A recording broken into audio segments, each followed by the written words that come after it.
Bom dia.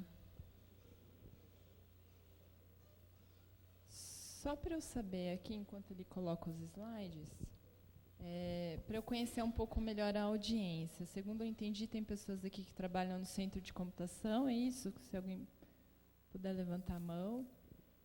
E em outros setores, eu sei que tem o pessoal da elétrica, o Nelson que eu conheço, DGRH, encontrei uma antiga amiga minha, fiquei muito feliz. Biologia, eu ouvi? Joia. PRG, bacana. PRP, certo. Ok, obrigada. Bom, primeiro eu queria agradecer o convite para estar participando do evento.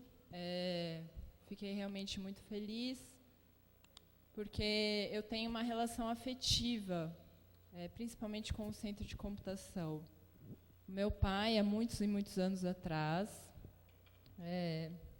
ele foi trabalhar no centro de computação, eu ainda era menina, né? E o motivo de hoje eu estar aqui um pouco é por causa de uma visita que ele fez comigo ao centro de computação, uma sala que eu tenho na memória até hoje a imagem. Aí, se você me perguntar onde que era, eu tenho certeza que não era nesse prédio onde fica o centro de computação. Eu acho que era um galpão. Aí dizem que antigamente o centro de computação era no IC, no galpão do IC. E tinha uma série de workstations da Sun, e foi a primeira vez que eu vi uma sala cheia de computadores. Na época, a gente ainda tinha aqueles IBMs PCs em casa, da tela verde e tal, né? E aqui na Unicamp já era tudo colorido, aqueles monitores grandões e tal. Eu achava aquilo lá o suprassumo da tecnologia, né? E eu lembro que tinha um barbudão que um dia sentou lá comigo e ele era super quietão. E meu pai meio que me deixou, Paula, fica aqui, do lado dele. Ele não conversou comigo o tempo todo, mas eu só fiquei olhando o que ele estava fazendo. E, enfim, tem várias associações afetivas a essa história, porque meio que isso foi me direcionando para essa área de computação, né? Assim, foi uma das primeiras experiências que eu tive, que eu achei aquilo lá muito legal. E eu lembro que eu fiquei perguntando para ele, mas por que o seu é diferente do meu em casa? Unix. Eu não fazia ideia do que era Unix. E fui para casa, perguntei para o meu pai, etc. E depois, quando eu estava na faculdade, eu falei, vou instalar Unix na minha máquina. E me arrependi eternamente, porque a tela ficava girando sem parar. Eu não conseguia instalar. Enfim, coisas assim. Então, fiquei muito feliz com o convite. Tenho recebido nas minhas disciplinas também funcionários aqui da área de computação da Unicamp, como alunos.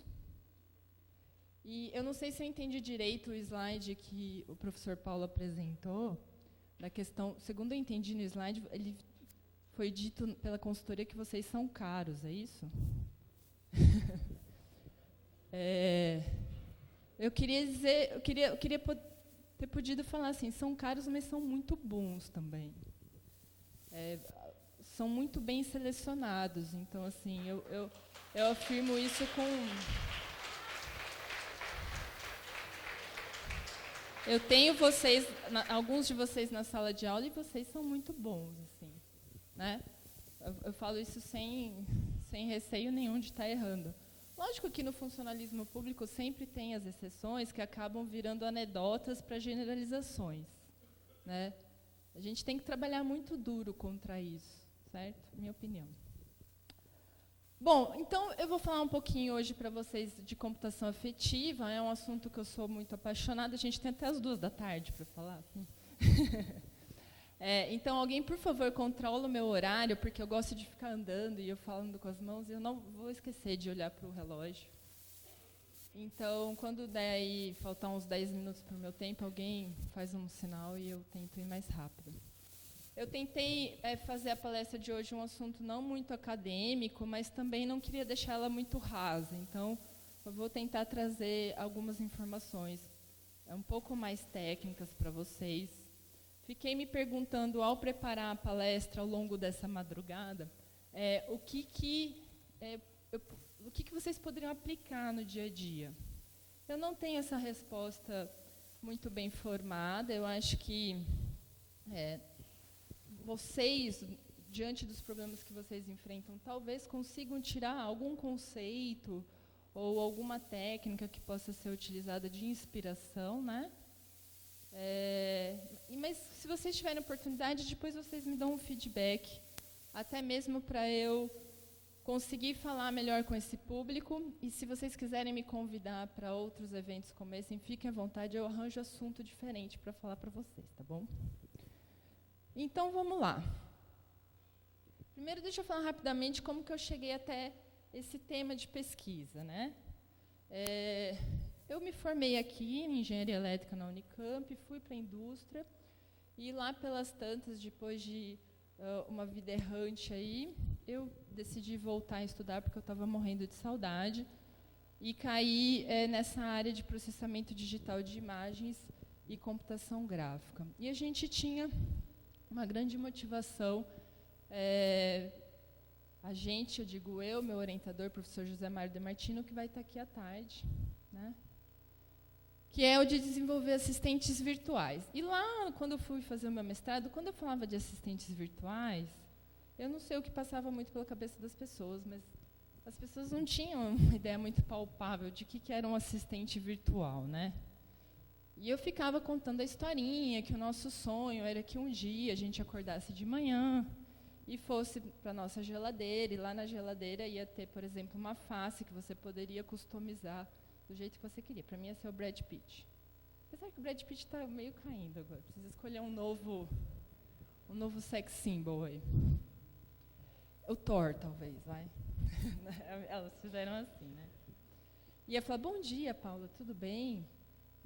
Olha, não esquece... Posso colocar no seu celular, na lista de compras, leite? Porque eu vi que está faltando leite na sua geladeira. Ah, sim, Thor, por favor, coloque. Né? Aí eu vou, tomo banho, etc, etc. E estou saindo pela porta, vai aparecer ele de novo na porta. Nossa, como você ficou bonita com essa roupa, Paula? Mas olha, não esquece de levar o guarda-chuva, porque a previsão de tempo hoje é de chuva no final da tarde. Né? Então era o exemplozinho que eu dava. Mas de lá para cá, as coisas evoluíram muito rápido, e hoje, quando eu falo de assistentes virtuais, eu acho que vocês já conseguem ter uma ideia. É aqui o apontador? Será que eu tenho um apontador aqui? Atrás? Esse aqui, né? Acho que não está funcionando. Vocês já conseguem pensar em alguns assistentes virtuais, certo? Então, tem o Amazon Alexa, que não é comum aqui. Alguém tem algum assistente virtual desses de caseiros, assim? Em casa ainda não, né? Estados Unidos e Canadá já são muitas unidades vendidas, certo? Então, é o bichinho que fica lá. Acho que talvez alguns de vocês já estejam usando no celular. Nos últimos 3, 4 anos, melhorou muito o reconhecimento de voz, principalmente no português do Brasil. Não sei se vocês têm acompanhado a velocidade com que essas coisas têm evoluído, certo? Então, hoje, eu estou usando pra caramba, assim, já ficou útil, porque até pouco tempo atrás, você tinha uma internet um pouco ruim e o reconhecedor de voz era meio ruim também, você acabava não usando porque ele errava muito, ficava chato a brincadeira. Usava 1, 2 vezes, legalzinho e nunca mais. Agora já não, agora já está ficando útil. Né? Agora eu estou no carro, Google, ligue para minha filha. Ele liga para minha filha. Google, me leve para casa. Ele está lá, o GPS ligado, etc, etc. Né?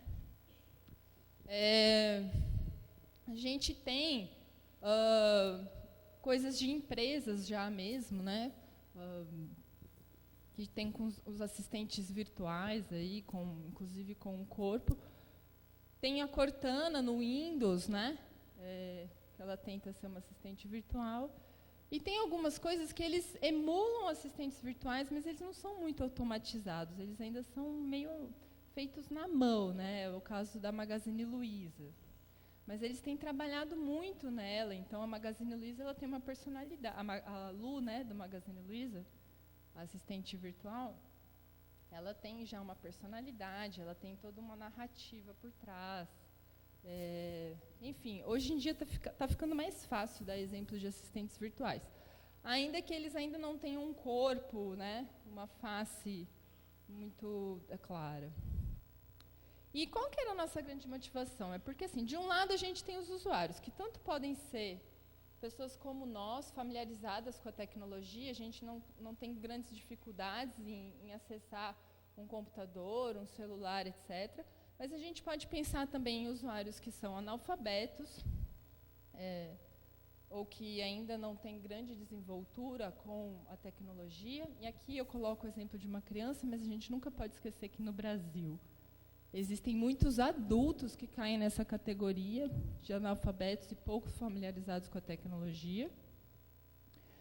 Pessoas de mais idade que começam a ter restrições, aí no caso, não é, talvez de não saber acessar a tecnologia, mas às vezes é de visão, de audição, algum outro tipo de restrição.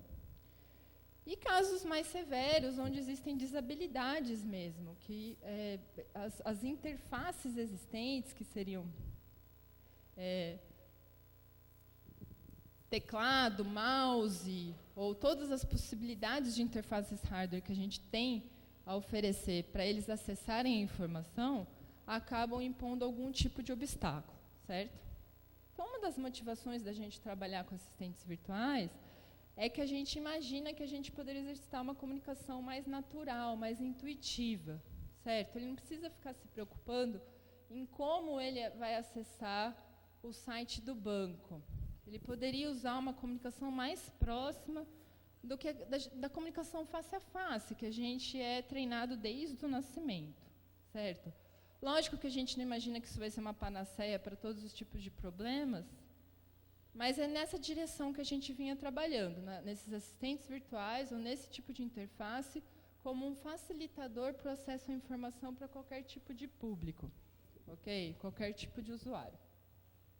E aí, então, eu fui trabalhar especificamente com animação facial, e nesse trabalho de mestrado, a gente focou em tentar, a partir de imagens, gerar uma animação a partir do texto, que reproduzisse muito bem os movimentos articulatórios da fala, né?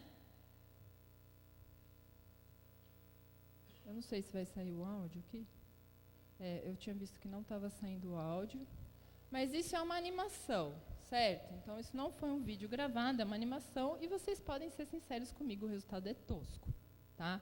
A gente percebe, vou tocar aqui mais uma vez, vocês devem ter percebido que, na verdade, que o que está se movimentando é só a boca, né? Ela não pisca, ela não mexe o rosto, etc. Com o áudio ficaria um pouco melhor de ver, porque o que a gente focou sempre foi na sincronia absoluta dos fonemas com os movimentos articulatórios da fala. Então, esse foi o resultado do trabalho de mestrado. E aí rolou aquela coisa assim de falar, não, olha, ok, conseguimos avançar nessa direção, mas está longe de ser um assistente virtual razoável, porque ele pode articular corretamente, mas não está expressando nada, não tem elementos da comunicação não verbal, que são extremamente importantes para a comunicação entre os humanos, né? Então, deixa eu...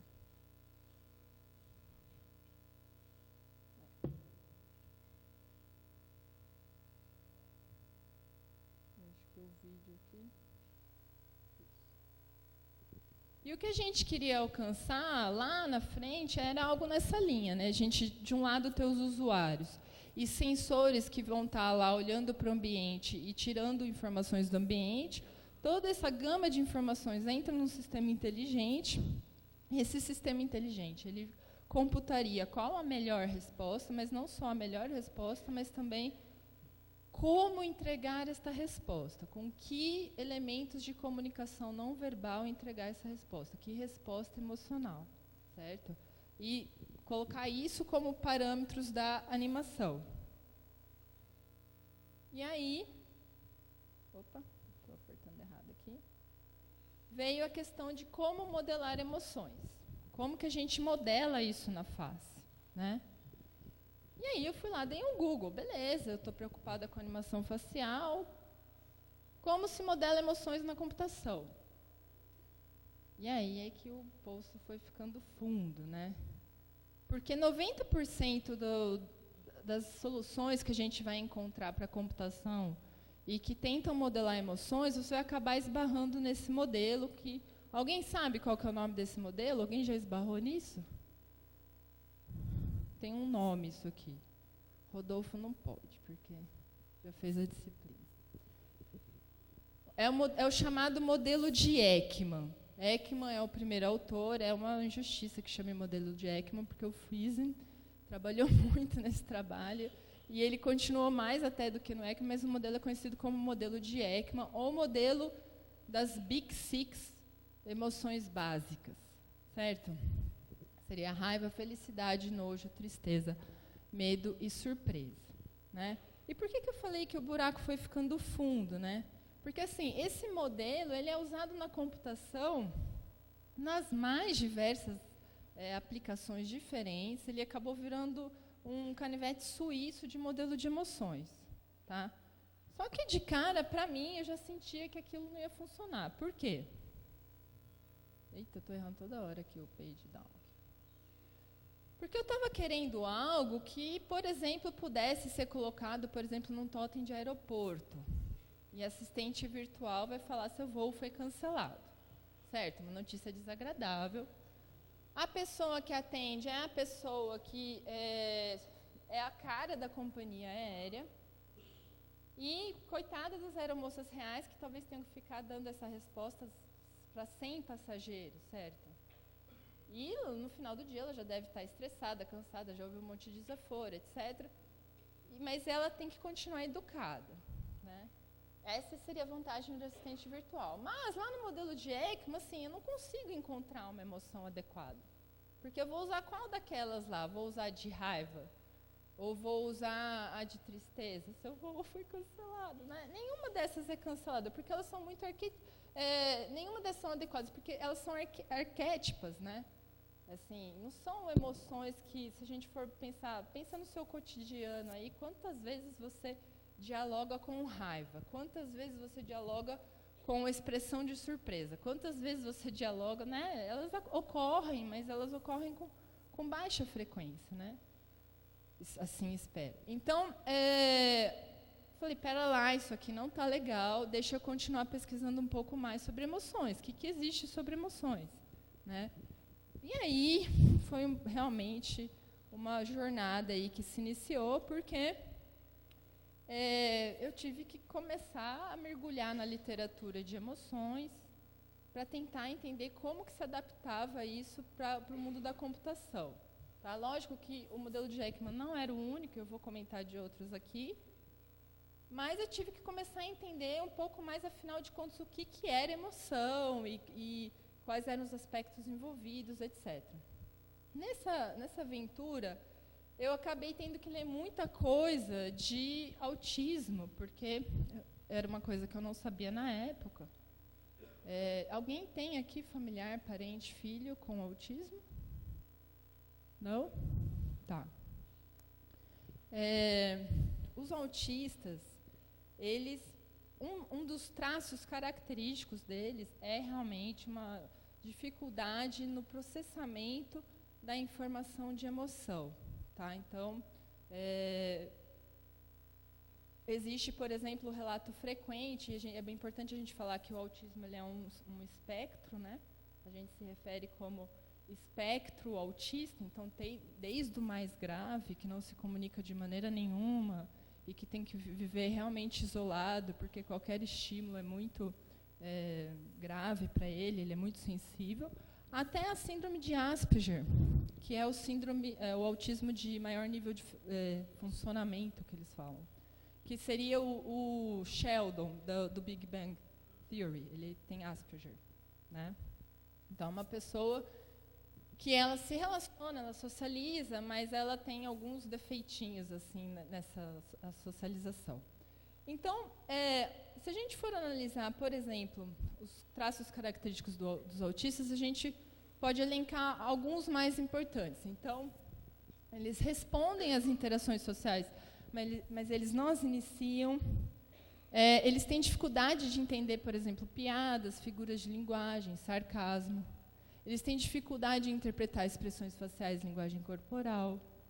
eles têm dificuldade no entendimento das regras de conversação, aquela coisa que a gente chama dos turnos do diálogo, né? Eu falo uma coisa, você entende que você pode entrar agora e falar algo, eles às vezes cortam, fica aquela conversa um pouco não linear. Eles realizam observações honestas, mas inapropriadas para certos contextos. Era aquele personagem que tinha esqueci o nome dele agora, o cara que era super sincero, assim, né? Parecem não entender o sentimento das pessoas, e daí vem um pouco essa questão do termo autismo, né? Eles são muito em si mesmados, né? Eles não entendem o outro e ficam muito dentro de si mesmos, né? Eles apresentam habilidades muito avançadas em algumas áreas, mas não em outras, certo? Então, tem aqueles casos que sempre aparecem nos filmes de Hollywood, do cara que é autista, extremamente bom em matemática, etc., mas é autista. Tem excelente capacidade de memorização para alguns tipos de informação, números, por exemplo. São excessivamente confiantes ou, às vezes, incapazes de entender o motivo por trás das ações das outras pessoas, que é algo chamado de teoria da mente.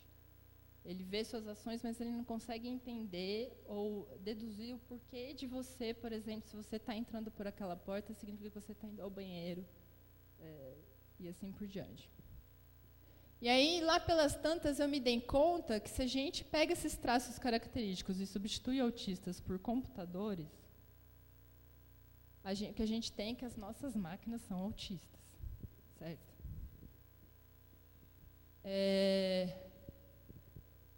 Não sei se vocês concordam aí, é uma análise um pouco minha, assim. E, em particular, se a gente considerar esses últimos dois, são os computadores com Windows, né? Que são excessivamente confiantes, são incapazes de entender o motivo das ações das pessoas, e a frustração é expressa de maneiras inesperadas, né? E eu queria perguntar aqui, quem já entrou no Google para saber como é que desabilita a Cortana? Ou se sou só eu que tenho muita raiva daquele bicho? Eu já tenho raiva do Windows em geral, mas se eu sou obrigada a instalar o Windows 10, eu já desabilito a coisa. Foi poucas pessoas, achei que tinha mais gente que era revoltado com ela. Pouca gente usa, ótimo. Perfeito. Então, assim, tudo isso é para uma longa introdução para dizer por que eu acabei entrando nessa questão da computação afetiva, que acaba sendo um negócio que eu sempre ouço piadas, né? Computação afetiva, né? Tinha que ser mulher trabalhando com isso, né?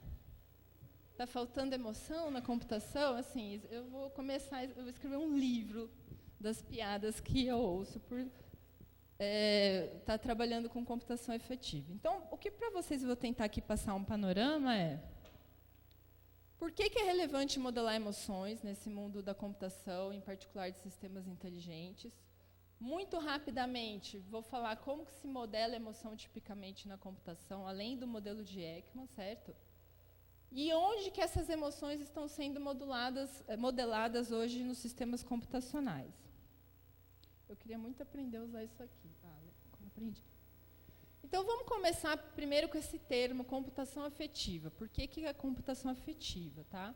Esse termo, ele surgiu e pegou, né, um termo que passou a ser adotado com frequência, de um artigo de uma pesquisadora do MIT, chamada Rosalind Picard. Ela é do MIT Media Lab, eu não sei se vocês sabem da reputação do MIT Media Lab, mas é no MIT Media Lab que nasceu a inteligência artificial, da maneira como a gente conhece hoje. E tem vários pesquisadores que são bastante renomados desse laboratório especificamente. Tem o Seymour Papert, que trabalha bastante na área de educação em computação. Enfim, tem uma série de ilustres cientistas da área de computação e inteligência artificial que são desse mesmo laboratório. Tá? Então, eu destaquei uma parte aí que vem do livro dela, que é onde ela faz as definições básicas, né? Então, a computação afetiva é dar aos computadores a habilidade de reconhecer emoções, expressar emoções, ter emoções e inteligência emocional. Inteligência emocional era um livro do final da década de 90, eu acho, que ninguém dava muita bola, mas que agora virou best-seller de novo. Se você entra nas lojas, você vai ver ele de novo, lá do Goleman, né? E cada vez mais tem se falado isso, e o Gabriel, né, que fez a palestra antes de mim, acabou que falou muito de inteligência emocional sem usar esse termo, né? E aí o que eu acho interessante destacar aqui também, que ela fala das conotações negativas que tipicamente existem de ser emocional ou agir emocionalmente, não são desculpas para a gente ignorar o estudo das emoções. E que é importante lembrar que quando ela está se referindo a computadores, ela não está falando só da máquina computador, mas também de hardware, ou seja, hoje em dia a gente tem bastante hardware sendo projetado com esse conceito de computação, no sentido do verbo computar, né? Usando a ideia de emoções. E desde então, de lá para cá, isso aí, eu acho que talvez agora a gente esteja começando a experimentar um hype disso, para usar também um termo da palestra anterior, né? Eu não sei se vocês já esbarraram nessas plataformas cognitivas, que de uns 2 anos para cá viraram produtos. São 3 plataformas cognitivas principais que estão no mercado, da Microsoft, da IBM e da Google, né? Todas elas estão na luta, na correria para ser a plataforma killer, né? Eles já disponibilizam as APIs, então, alguém aqui já teve a oportunidade de interagir com essas APIs? Ninguém? Tá. Hoje a gente tem, vocês conseguem testar ela, porque eles realmente, de fato, estão querendo que as pessoas usem. Então, elas tá bem naquela estratégia de marketing do traficante de drogas. Use, vá usando, faça um montão de acessos, pode usar a minha plataforma à vontade. Você só vai começar a pagar um pouquinho de nada quando você tiver ultrapassado um montão de requisições, né? Mas não duvide que daqui a pouco eles vão cobrar muito caro por isso. E eles estão realmente trocando a roda do pneu enquanto o carro anda, porque a cada mês você vê que uma funcionalidade daquela API está sendo mudada e melhorada, etc, etc, etc. Né? Então, na minha disciplina, uma das atividades é fazer uma avaliação dos resultados que essas plataformas estão obtendo, por exemplo, para análise de sentimentos em texto. E na primeira oferta da disciplina, para o português, as 3 estavam muito ruins. Na segunda oferta da disciplina, a IBM já começou a se destacar. E eu vou ofertar a disciplina agora de novo no segundo semestre e vamos ver o que vai dar. Tá? O fato é que grandes companhias estão preocupadas com essa questão de como sintetizar ou analisar emoções. E por que isso, né? Assim, parte está realmente associada a essa questão da corrida pela modelagem da inteligência humana. Né? Estamos nessa corrida pela modelagem da inteligência humana. E se a gente for tentar entender um pouco, ok, qual é o papel das emoções na inteligência humana, a gente vai perceber que o entendimento disso foi se alterando ao longo do tempo. E muito do que a gente carrega hoje, na nossa própria linguagem, quando você vê que uma pessoa tomou uma atitude impensada, você acaba usando adjetivos que indicam que essa pessoa é muito dominada pelas emoções. Então, em geral, quando você fala aquela pessoa é muito emocional, ou é muito emotiva, ou muito não sei o quê, em geral você está dando uma conotação negativa, certo? E por que isso, né? Vem muito um pouco desse entendimento do passado aí, né? Então, naquilo que a gente chama de teorias pré-científicas, ou seja, aquelas teorias antes do iluminismo, né? Quando não se fazia experimentação nenhuma, eram basicamente filósofos que sentavam ali embaixo da árvore e ficavam pensando sobre a vida, né? O que a gente tinha sobre o papel das emoções na inteligência humana? Os primeiros registros vão lá com Platão, né, que vai discutir um pouco a dualidade entre razão e emoções. E aí eu destaco esse trecho, né? O corpo de tal modo nos inunda de amores, paixões, temores, imaginações de toda sorte, enfim, uma infinidade de bagatelas, que por seu intermédio não recebemos, na verdade, nenhum pensamento sensato. Não, nenhuma vez sequer. Ou seja, se você tem emoções, você é desprovido de sensatez ou racionalidade. Aristóteles, ele começa a querer descrever quais são as emoções. Então, ele tenta elencar quais emoções que os seres humanos têm, né? Ele até reconhece o valor das emoções para uma vida equilibrada. Ele diz, por exemplo, que se você não tiver raiva em algumas situações, isso pode ser ruim. Ele reconhece isso. Mas não se deve ser nem corajoso demais e nem covarde, que vem com um conceito muito comum da antiguidade, que é a tal da prudência, né? Eles tinham essa questão da prudência. Os epicuristas e os estoicos, né? Eles colocam que o controle das emoções é bastante necessário para que você tenha um julgamento claro e objetivo. Ou seja, até aqui as emoções só atrapalham, certo? Controle suas emoções para ser uma pessoa racional. Bom, o Descartes, que é pré-iluminismo aí, ele vai usar o termo não emoção, mas o termo passion, são as paixões da alma, né? E esse termo paixão, ele vem do latim de uma raiz que é sofrer, angústia, ansiedade, né?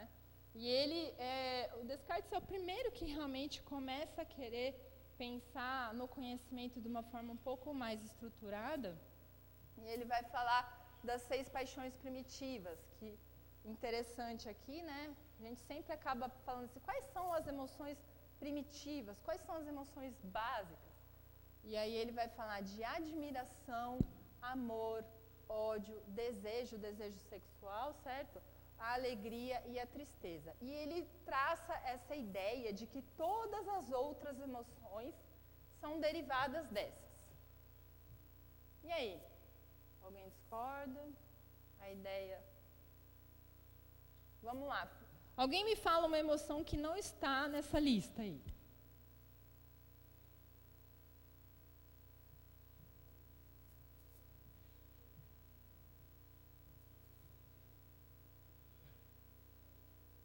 Compaixão?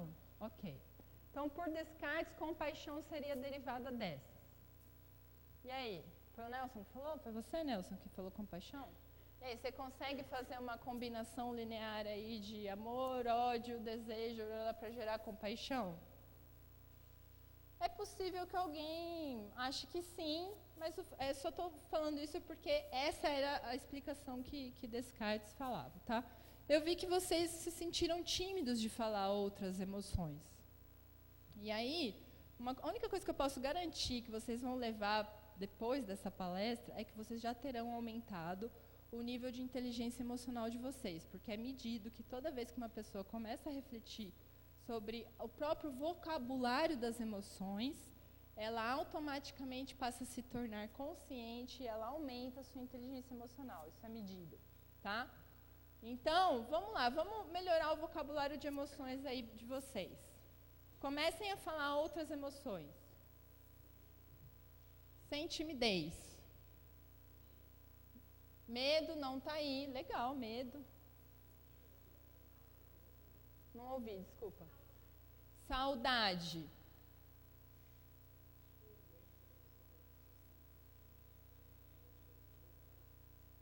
Alguma palavra para quando a pessoa está se sentindo perdida ou não está entendendo a confusão, talvez? Ok. Inveja. Raiva, acho que está ali? Não, o ódio, né? Então, assim, conforme eu for falando aqui, vocês vão pensando em palavras aí, ok? E aí a gente entra na época do iluminismo, né? O grande boom da ciência, onde a gente começa a ter a metodologia científica. Então, não basta mais eu ter ideias da minha cachola. Agora, eu preciso ter hipóteses, eu preciso fazer experimentos para validar as minhas hipóteses, e eu preciso ver quais hipóteses valem, etc. Infelizmente, parece que a gente está entrando na época pré-científica de novo, né? As pessoas já não querem mais vacinar os filhos, a Terra é plana, enfim. Estamos entrando numa nova Idade Média. Mas eu tenho ciclos de euforia com depressão, às vezes, e tem um professor de elétrica que falou um negócio assim, Paulo, é o seguinte, a gente realmente está entrando nisso, mas pode contar que ali adiante a gente vai ter outro iluminismo, então eu só espero estar viva até lá, né, para aproveitar um pouquinho.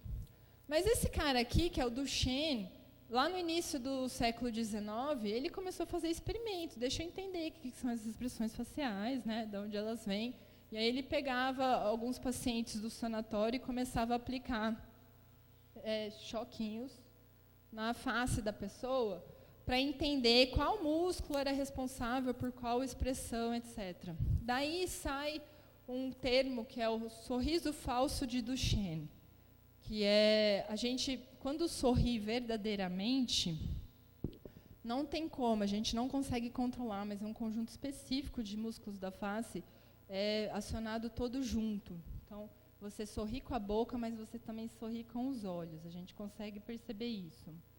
O sorriso falso de Duchenne é o sorriso que ele consegue provocar só provocando um choque aqui. Então, não tem os olhos juntos. Então, os analistas do FBI, etc., eles usam várias coisas para dizer se a pessoa está mentindo. Tem até uma série de TV, Lie to Me, que é de um investigador que resolve todos os crimes só olhando para a carinha das pessoas. E o consultor dessa série é o Paul Ekman, tá? Que é o carinha das emoções lá.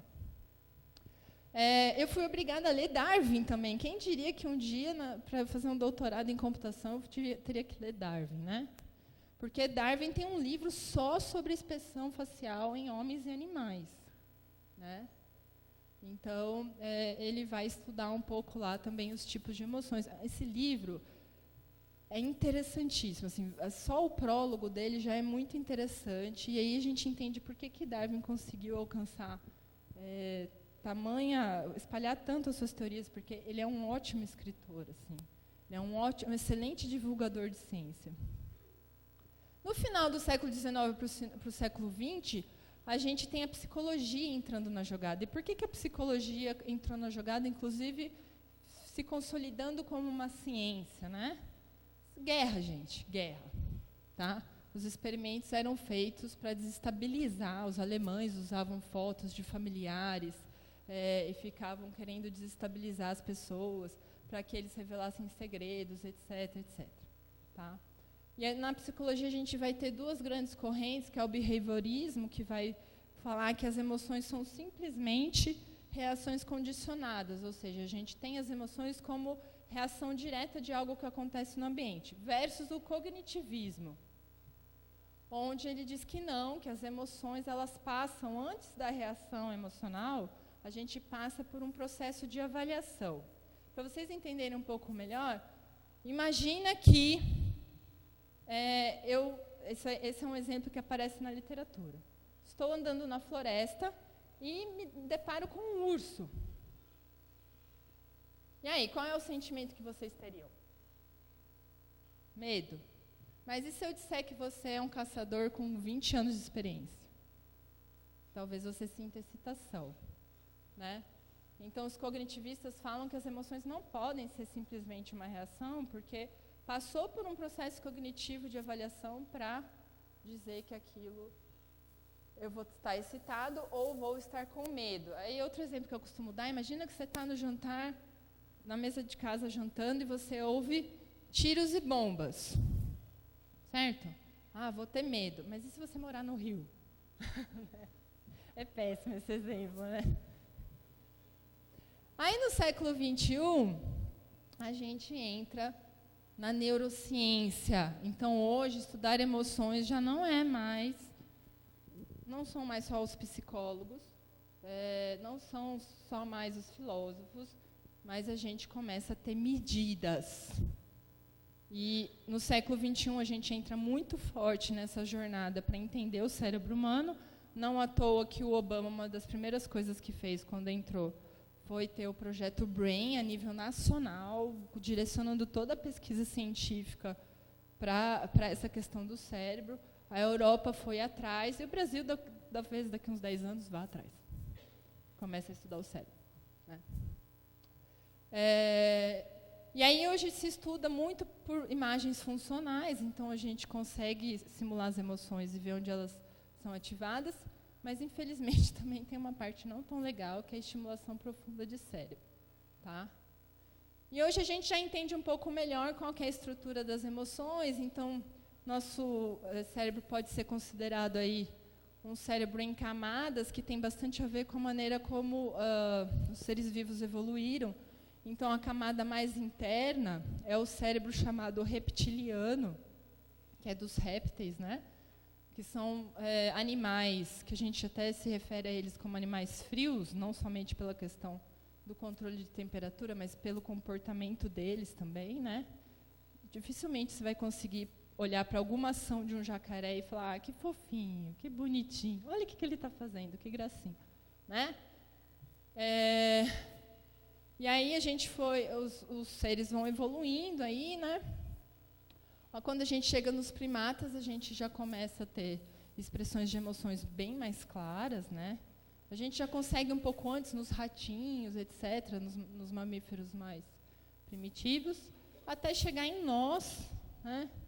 Que temos aí uma série de habilidades, né? Inclusive de falsear expressões emocionais para fins de alcançar objetivos, que é um sinal de inteligência fantástico, né? É aquela história da minha bebê que eu falo, não, você não vai pegar isso. Aí você vira as costas e para de chorar, né? Então, são traços da inteligência, por quê? Porque os seres humanos, eles nascem e dependem demais do cuidado dos seus pais. Então, a mulher tem o filho e fica lá as primeiras 7 semanas, sem dormir, só mamando, a criança mamando, etc, etc. Se a criança não dá o primeiro sorrisinho às 7 semanas, pode contar que 90% dessa sala não existia, porque ela já tinha tacado a criança na parede, né? Mas aí, quando você está lá na 7ª semana, cansada, exausta, já não toma banho, não escova o dente, blá, blá, blá, aquela coisinha vem e faz. E aí você, ai, meu Deus do céu, não, não, não. E ela aprende que aquilo é legal para ela, né? Então, ela é espertinha, ela continua sorrindo assim. E por aí vai, tá? E aí, então, assim, as emoções é um traço da inteligência. E por que será, né? Muito se discute sobre isso. Então, supondo um sistema qualquer que vai te indicar o restaurante que você vai agora depois do almoço. E aí tem 2 restaurantes, ambos à mesma distância, ambos com o mesmo número de estrelinhas, ambos com um cardápio eclético que te agrada. Como que você decide para qual você vai? Preço igual também. Todas as métricas objetivas são idênticas. Como que você talvez fizesse para escolher? Se você é um computador, pode ficar difícil, não pode? Alguém falou alguma coisa aí? Unité, randômico, random restaurant, certo? Oi? Locomoção. Mas isso é outra métrica objetiva, certo? O ponto é que, se eu virar para vocês e falar assim, apesar dos mesmos restaurantes terem o mesmo acesso locomotivo, o mesmo preço, mesmo etc, etc, etc, a cantina Plato lá foi o lugar onde você conheceu seu marido. Certo? Então, assim, bom, pode ser que aí sirva para você não ir lá, ou você vá. Mas o fato é que a gente atribui rótulos afetivos, às vezes, de maneira inconsciente. Às vezes é uma coisa besta. Eu gosto do solzinho que bate naquela mesinha lá. É um rótulo afetivo que você atribuiu, às vezes, de maneira até um pouco inconsciente. Eu gosto mais do ambiente. Né? Mais que isso, os pesquisadores viram, é fundamental para a nossa tomada de decisões. E como que eles descobriram isso? Pacientes que tinham perdido por acidente parte de circuitos cerebrais, que fazem parte dos circuitos emocionais, que de um dia para outro, após um acidente, não conseguiam mais tomar decisões. Então, assim, você quer que eu marque essa coisa na segunda ou na quarta? E a pessoa fica 2 horas e não consegue tomar decisão. E ela fica ponderando, fica computando, e ela não consegue tomar decisão. Esse é um trabalho do Damasio, Antônio Damasio, que é um psicólogo neurocientista. Ele tem vários livros, desses livros que, apesar de serem escritos por cientistas, são bem de leitura fácil. E ele fala que, na verdade, nós não somos máquinas pensantes que sentem, é o contrário, nós somos máquinas que sentem e que pensam. Tá? E aí tem o Marvin Minsky, também do mesmo MIT Media Lab, que é considerado um dos pais da inteligência artificial, já falecido, e ele fala, a pergunta não a questão não é se máquinas inteligentes podem ter emoções, é se elas conseguem ser inteligentes sem emoções. Então veja a virada do entendimento da validade das emoções. Não é que as emoções prejudicam a inteligência, elas são fundamentais para que você tenha uma inteligência apurada. Tá? Então, assim, tem essa questão da modalidade da inteligência humana, a questão da tomada de decisões, mas da sobrevivência, certo? As emoções, o medo, a raiva, eles primordialmente, eles são considerados extremamente primitivos, porque eles estão associados realmente com o instinto de sobrevivência, né? Quando você está com raiva, e o Darwin fala isso, o que acontece no seu corpo? Na maioria dos animais, retesa todos os músculos. Por que retesa todos os músculos? Ao retesar todos os músculos, você cresce. Então, você apresenta uma ameaça maior. A adrenalina sobe lá em cima, aumenta seu batimento cardíaco, mas também torna a sua audição mais acurada, a sua pupila diminui para você ficar focado. Então, são reações físicas que acontecem de uma emoção que é para a sua sobrevivência. Né? E o medo vai te habilitar um mecanismo de sobrevivência que é conhecido como fuja ou lute. É uma decisão muito importante. Você tem uma ameaça, você vai fugir ou você vai lutar. É a emoção que te ajuda a fazer isso, certo? Então, na interação social, isso nos humanos é extremamente importante, certo? Se eu não consigo hoje ter um bom relacionamento com as minhas vizinhas, eu não consigo pedir que alguém corra lá para buscar minha filha daqui a pouco. Né? Percepção, que é essa questão que eu falei, que as emoções elas alteram o nosso sistema perceptual. Memória. Tem um trabalho muito curioso aqui da própria Unicamp, onde eles foram estudar por que tinham pessoas que desenvolviam o hábito de leitura e outras não. E aí foram entrevistar pessoas tentando ver o histórico delas na escola, na família, etc. E aí descobriram que aquelas que odiavam ler sempre relatavam algo afetivo negativo em relação à leitura. Então, era professora de português extremamente chata, que obrigou, que humilhava, etc, etc. E os que gostavam de ler relatavam uma experiência positiva associada, afetiva positiva associada à leitura. Então, relatava que a avó sempre colocava no colo para ler, etc, etc. E se vocês forem resgatar aí os momentos da infância que vocês têm memória mais vívida, vai ser associada a alguma emoção forte. Então, existe um circuito e toda uma bioquímica do cérebro que, se está associada às emoções, a sua memória vai ficar mais forte. Então, veja o potencial que a gente tem de melhorar, inclusive, técnicas de educação, etc., se a gente trabalhar com esses conceitos, né? Que é uma questão do aprendizado aí. E tem muito a questão da criatividade. As emoções estão muito relacionadas à criatividade e à maneira como ela se expressa, né? Se a gente pensar nas grandes obras artísticas, etc., a gente chega a ver a emoção representada na obra artística. Né? Uma sinfonia de primavera, a gente consegue perceber a alegria na própria sinfonia, né, de Vivaldi. Mas e para nós da computação? Né? Definir emoções não é uma tarefa fácil, e não é fácil medir ou modelar computacionalmente, certo? Quantos minutos ainda tem, gente? Mais ou menos? 10? Ok. Então, vou dar um passo um pouco mais rápido aqui. Apesar de não ser uma tarefa fácil, eu sempre acabo propondo uma definição que ela não é a única. Várias pessoas vão falar, mas nesse contexto isso não é emoção, etc, etc. Mas na computação eu acho que ela é prática, ok? Então, emoções são reações a estímulos, tipicamente externos, né, que a gente percebe no ambiente, mas também podem ser estímulos que a gente mesmo gera através da imaginação ou de uma lembrança. Causam alterações fisiológicas, cognitivas e comportamentais, com diferentes graus de intensidade. Então, eu posso ter uma emoção um pouco intensa ou mais intensa. Formam um código assinatura expressiva, ou seja, cada um tem a sua assinatura expressiva, certo? A gente consegue, inclusive, reconhecer a pessoa pela sua assinatura expressiva.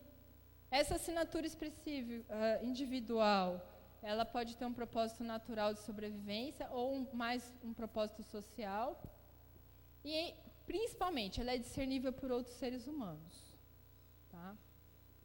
Então, é interessante que quanto mais treinados nós somos nessa capacidade de decodificar esse código dos nossos pares, é o que a gente chama que é maior nossa inteligência emocional. Então, ter maior inteligência emocional significa ter uma maior habilidade de decodificar as diferentes assinaturas expressivas e reagir de maneira adequada a elas. Certo?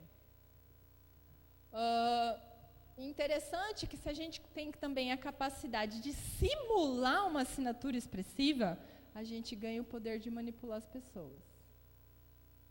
Então, isso que eu estou chamando de assinatura expressiva, a gente pode chamar de personalidade.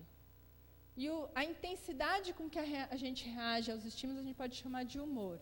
Então, tem esse gráfico aqui, onde a primeira linha, que varia muito, são as emoções. Então, ao longo do dia, você sofre aí uma montanha-russa de emoções. Agora eu estou alegre, daqui a pouco eu trupico aqui, bato o dedo, fico pé da vida, etc. Algo que é um pouco menos variável é o humor. Então, acordei de manhã, todo mundo me deu bom dia, ninguém criou nenhuma confusão, etc. Eu venho para cá de bom humor, isso vai durar algumas horas. Mas pode ser que eu receba uma notícia não tão legal no meio do dia e meu humor varia. E aí tem a questão da personalidade, que a gente vai dizer que dura anos, ou fases da vida da pessoa. A pessoa pode mudar de personalidade? Pode, grandes eventos, ou até mudanças de fases de vida mesmo, adolescência, vida adulta, etc., a pessoa vai mudando de personalidade. Mas não é tão comum, certo? Em computação, a gente vai ver três categorias de modelos de emoção principais. Aquilo que a gente chama de categóricos, dimensionais e appraisal, que eu não gosto de traduzir, porque traduzido ficaria avaliação, e eu não gosto muito. Acho que em appraisal é um termo em inglês daqueles que significam mais coisas, né?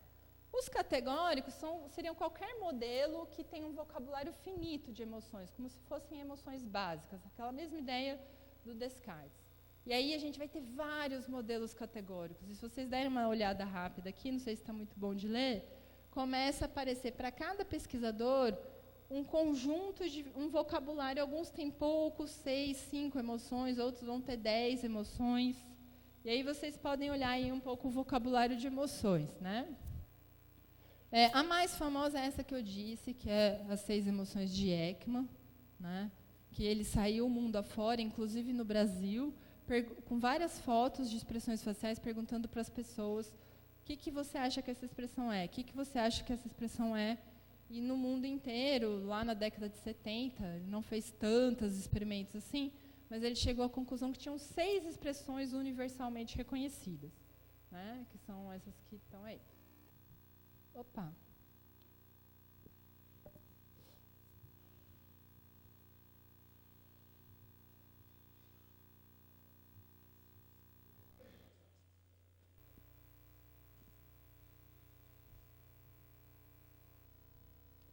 A gente tem uns modelos que começam a se associar modelo categórico de emoções com a mesma analogia que a gente faz de cores, certo? Então, a gente tem cores básicas e a gente vai combinando e vai tendo outros modelos. Então, raiva com êxtase vira aí...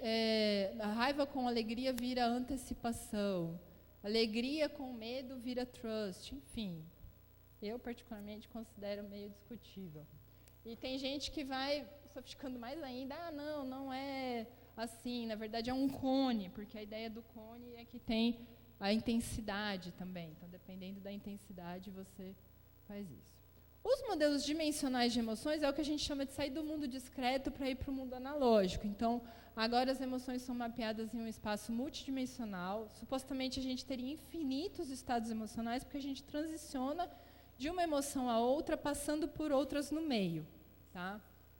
Então, são 3 eixos, às vezes, os mais comuns, que é a questão de quão intensa é a emoção. Então, você pode ter emoções menos intensas e mais intensas. Quão prazerosa, ou qual é a valência, uma emoção extremamente positiva, uma emoção extremamente negativa. E a questão do grau de alerta que aquela emoção te gera fisiologicamente. Tá? A gente tem também alguns modelos que são variações do mesmo tema, são modelos dimensionais de emoções. E, por último, os modelos de avaliação, onde eles vão levar em consideração o processo cognitivo, o processo de avaliação. Ou seja, eles começam a ter um porquê.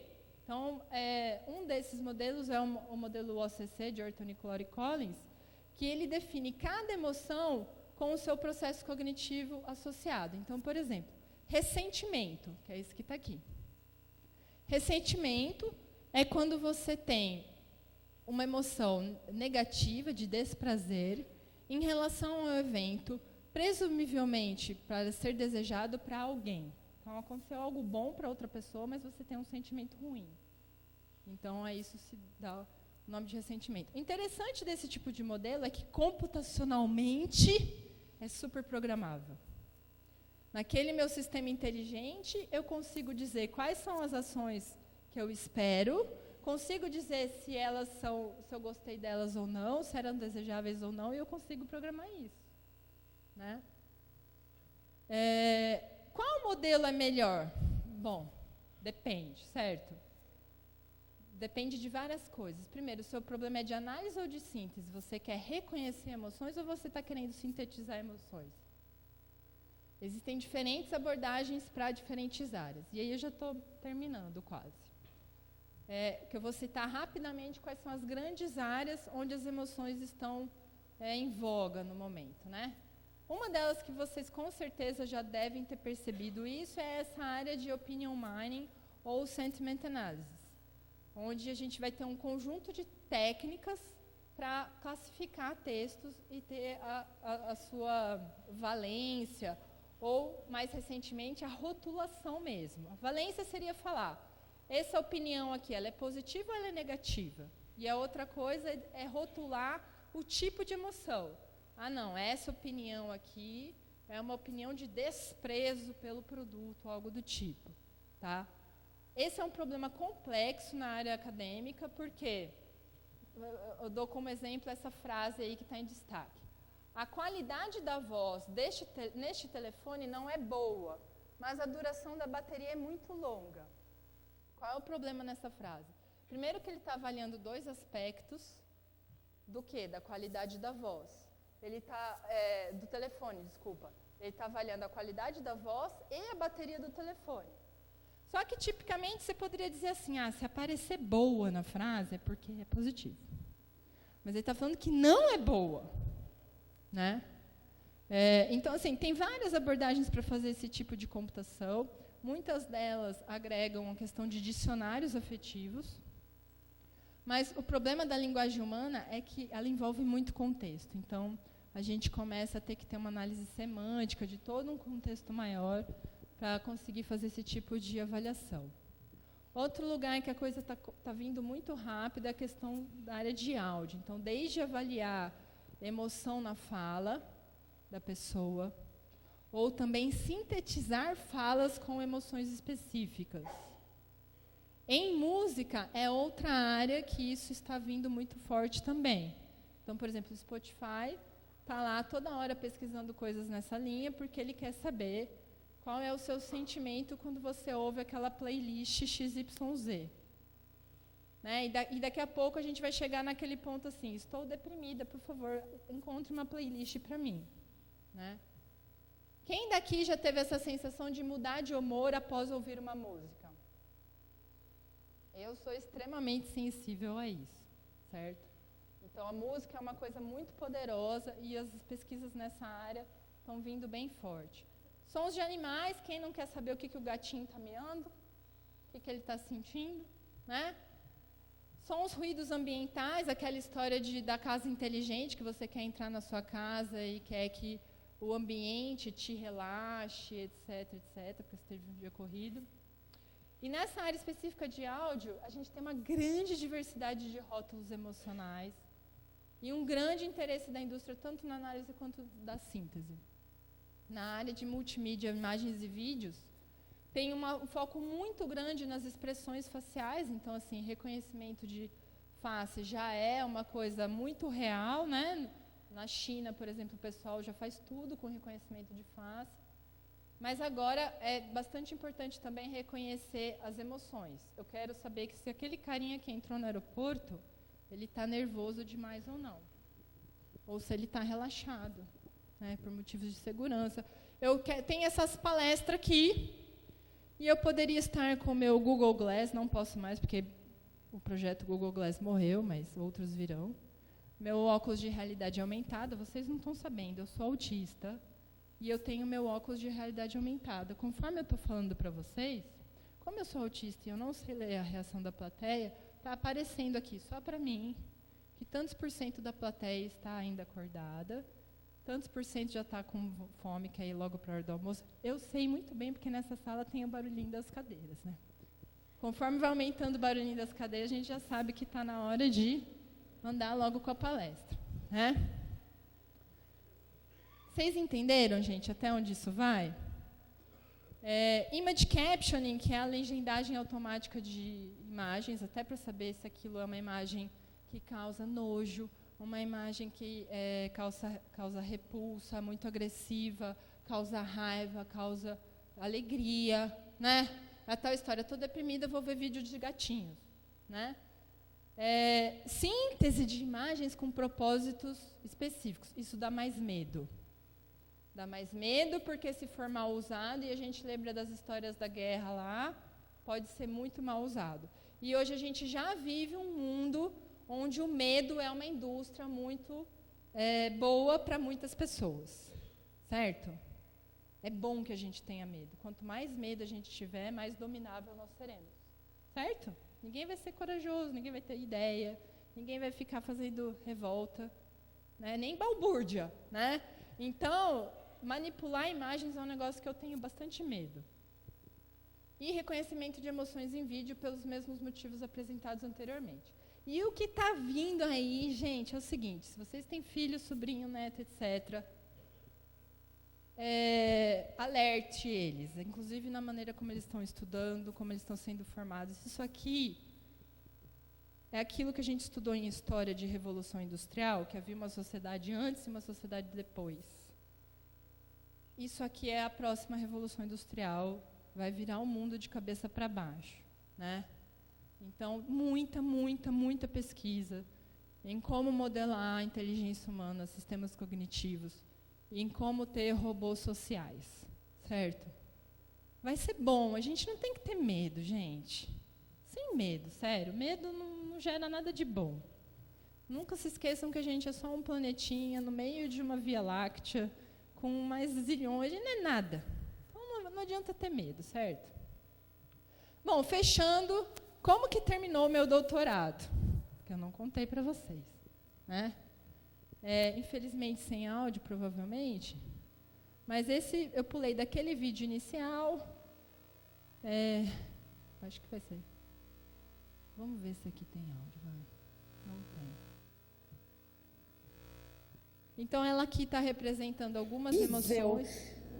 Estou arrasada. Gata dos infernos! Que notícia excelente! O meu pudim de limão é um dos mais elogiados da família. Ela tá... Ai, que notícia boa! Puxa, que gosto horrível! Estou arrasada. Gata dos infernos! Então, isso é animação, não é vídeo, vocês devem ter percebido, porque tem os flickers da vida, etc. Mas a gente conseguiu sintetizar emoções um pouquinho mais complexas. Tem o orgulho aí, por exemplo, né? Essa pesquisa tem 2 patentes. Eu não falo isso para me gabar, não, gente, porque eu nunca vou ganhar dinheiro disso. É só para falar, porque a gente tem que, né? Se a gente não falar bem do que a gente faz, né? Falar mal já tem um monte de gente que fala, né? Tem 2 alunos, isso foi em 2015, quando eu defendi o doutorado, tem 2 alunos de mestrado que estão continuando esse trabalho com técnicas de Deep Learning, a gente espera obter resultados ainda melhores. O que mais que a gente tem feito aqui no DCA? Acho que eu tenho que tirar a mãozinha aqui, né? Sim, por favor. Eu queria... Mude o slide. Mude o slide. Seu bicho autista. Né? Tenho mais 2 alunos de mestrado que estão trabalhando com o Sentiment Analysis, detecção de emoções, em histórias infantis. Por que histórias infantis? Eu quero entrar com a história infantil, ter a rotulação de emoções, jogar para o meu sistema de animação facial para ter contadores de histórias expressivos, tá? De maneira para crianças e pessoas analfabetas, etc. Substituindo os pais e as mães. Não é esse o objetivo. Uma aluna de doutorado que está trabalhando com reconhecimento de expressões faciais em Libras, em parceria com o professor José Mário, que vocês vão ouvir à tarde. Um aluno de mestrado trabalhando com robótica social no contexto de interações sociais. A gente quer que o robô entre aqui e avalie o ambiente para saber se, ok, eu começar uma interação ou não. É uma festa, eu posso começar a interação? Não, é um ambiente de aula, eu tenho que ficar quietinho no meu canto. Ele fazer esse tipo de análise. 2 alunos de iniciação científica tentando reconhecer a insegurança na fala. A ideia é a gente ter um tutor que você comece a falar e ele vai medindo e vai te dando dicas. Mexa nisso, mexa naquilo, lá. Ideias de alunos de graduação, fantástico. Um aluno de mestrado trabalhando na modulação da emoção em tipografia. Para esse projeto especificamente, e aí eu já vou estar terminando, eu vou pedir uma ajuda para vocês. O que eu quero terminar dizendo é assim, a jornada é longa para todos nós e cheia de emoções. Segundo Roberto Carlos, quanto mais, melhor, certo? Quero agradecer vocês, deixo para vocês meu e-mail, meu WhatsApp, não tenho problema de vocês enviarem mensagens, só me deem o contexto de onde vocês são. E para aquele último projeto que eu mencionei, se vocês puderem ajudar a gente, nós estamos fazendo uma avaliação perceptual com seres humanos. E a gente precisa de muitos voluntários. Vocês vão gastar aproximadamente 10 minutos, precisa de áudio no computador e tal. Então, uma hora que vocês tiverem tempinho e tranquilos, se vocês puderem fazer essa avaliação, eu agradeço muito. Eu também sou diretora do Museu Exploratório de Ciências e eu quero deixar o convite para vocês, quem nunca foi, quem nunca levou filho, sobrinha, etc., por favor, visitem. A gente está com muitas atividades, eu percebo que a comunidade Unicamp desconhece o tanto de atividade que a gente tem. Em particular, queria divulgar o grande desafio, que é uma competição entre escolas. Divulguem nas escolas que vocês conhecem, que esse ano a gente vai estar trabalhando com limpeza de água, inspirado pelo acidente de Brumadinho. Tá? Muito obrigada, gente.